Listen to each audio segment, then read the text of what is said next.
Oftentimes these big changes, these protest revolutions, when you see them, it's the young people that are really involved in it. It's them who drive the change, often maybe because they have less to lose, maybe because they're not set in their ways, maybe because they're more idealist than the older generation. So, do you find distinct differences in the attitudes of the younger generation versus the older generation with regard to life, liberty, the pursuit of happiness, all that sort of thing? I think that it really does depend on the social level.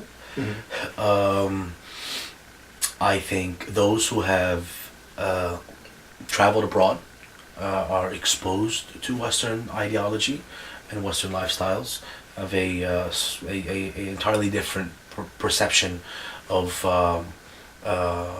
of where they want the country to move in, and even their principles or their perspective on life may be significantly different than those of their elders or the generation that came before them. Whereas I think those that are outside of Cairo, same age, same generation, probably tend to have the very same mentality as the generation before them. Yeah, and I'm sure you've seen this firsthand being a teacher at a school, especially one with an American curriculum. So how did that go? I mean, there's a public school system in Egypt, like, a lot of other places. It's very public. It's very public. Very public, yes. Open and honest, correct. Absolutely. So not much of a school system, but it's not much of a school system, it's eh? public, and people can jump on the property. People can jump off the property. That makes sense. No truancy officers regulating attendance. No, there can be, but I don't really think that they're regulating attendance. I think they're probably smoking cigarettes outside or drinking coffee, but not much consistency, not much real teaching going on. This is from what I hear. I've never taught at the public school level in Egypt, nor do I know many teachers that have taught at the public school level. Most of the teachers that I know were either co-workers or have taught in other private schools in Egypt. Right. Well, in America, most of our kids go to public schools. I mean, obviously we have private schools here. I live in Maryland, in Montgomery County. We have the #1 public school system in America, and we always boast not better about than that. Fairfax, buddy. Well, I think perhaps you're wrong, sir. You know what? I think perhaps you're wrong, sir. I beg to differ. I don't know. I did go to a public school in Northern Virginia, and I felt that I got a very good education. I was pleased with that. Obviously, there are below the bar public schools around here, but in general, America is consistently pretty good. I mean, we always make at least a top 25 list. Very rarely the top 10, but we at least spend more money on public schools than everybody else. The idea that more money you put in, right. the more of a result that shows at least a little bit of a concern for it, especially since it's such a big thing. Now, is there a great preference for private schools over public schools? Anyone who can afford private schooling in Egypt wouldn't think twice about it. It's an entirely different environment, different caliber of students, different caliber of teachers. It's a much cleaner environment. It's a much more therapeutic environment in comparison to the public school system. But mind you, I mean, the private schools are very, very expensive in Egypt. And there's a trend going in Egypt. That trend is, anything foreign is better. So you have traditional Egyptian, what they call national programs, and then you have your American programs and your British programs, or curriculums rather. And those tend to be extremely pricey. A national program can cost you anywhere between 8,000 to 15,000 pounds a year per child, whereas an American or British program, curriculum or school rather, can cost anywhere between 35 to 70,000 pounds per child. So it's a huge jump. And teachers parents are willing to spend this money, those who can afford to do so, on these these name brand schools, so to speak, these schools that offer an American curriculum. Why? Because of the opportunity that that child will have, or the edge that their child will have over your everyday normal Egyptian that attends a national program or a public school system. You go to an American school, you learn a foreign language. It is something that is desired in business, in companies, in jobs. Speaking a foreign language, preferably English, is definitely a plus. Right. Also, the opportunity to attend foreign universities outside of Egypt, in the States, the UK, so on and so forth, is also an advantage because they can take these degrees and then come back to Egypt and be perceived as a priority. And That's definitely interesting. yes. So there is a. I like to see it as a complex, not to demean the educational system outside of Egypt, in the States or in England, for example, but the universities in Egypt are good universities, and they have a lot to offer. And if someone wants, the opportunity is there, but there's always that idea that sort of like we have here, bigger is better. We've sort of accepted and embraced that idea that anything foreign is exotic, and if it's exotic, it's better.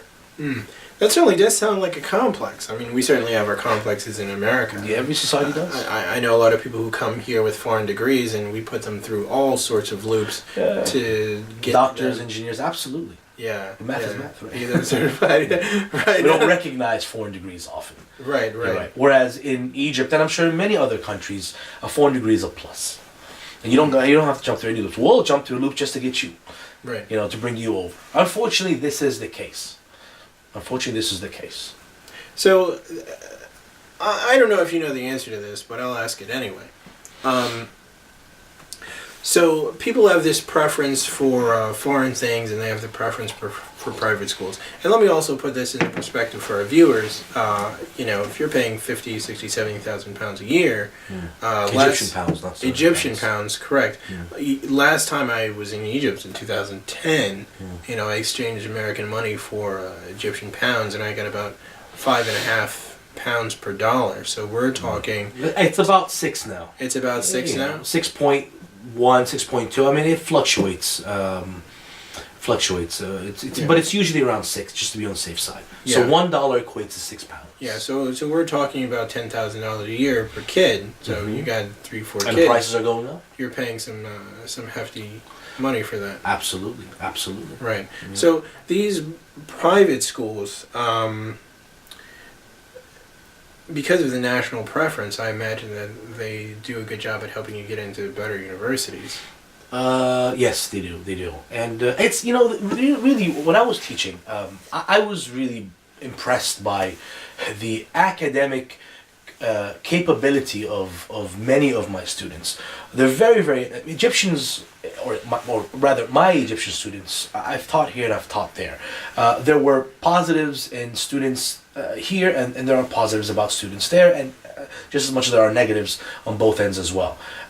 Egyptians, or the students, the caliber of students that I had taught were cognitively advanced. They were very intelligent, very creative, very hardworking. Whereas you had less of that hard work with my students here. I had less of that creativity with my students here. However, the positive about the students that I've had here was that they had a sense of accountability, a sense of self-control. Discipline is something learned, and I found that a lot of my students in the States were oftentimes slightly more disciplined than those in Egypt. But there is a reason for that as well. I was dealing with a spectrum of students here, whereas there most of these students came from fairly well-off families, and some of them were spoiled, accustomed to getting whatever they wanted, and so clearly they were not held accountable for many of their indiscretions. So a lot of what we're doing in America right now is disciplinary with schools. You know, we've probably heard in the news recently there have been several school shootings. You got to get them scheduled. All sorts of major problems, with violence in schools and people getting out of control and all that sort of thing. So, do you find any discipline in the schools there? Do you have zero tolerance policies? Is it pretty strict? We have zero tolerance policies. I don't think they're implemented. Primary it's not really zero tolerance if they're tolerating it. You know, you can call it whatever you want. You can call it 10 tolerance. You can call it 0. You can call it -5 tolerance. Right. You know, you can have as many rules as you want on paper. Try if and see what happens. Tolerance. They serve no purpose. Right. And that's.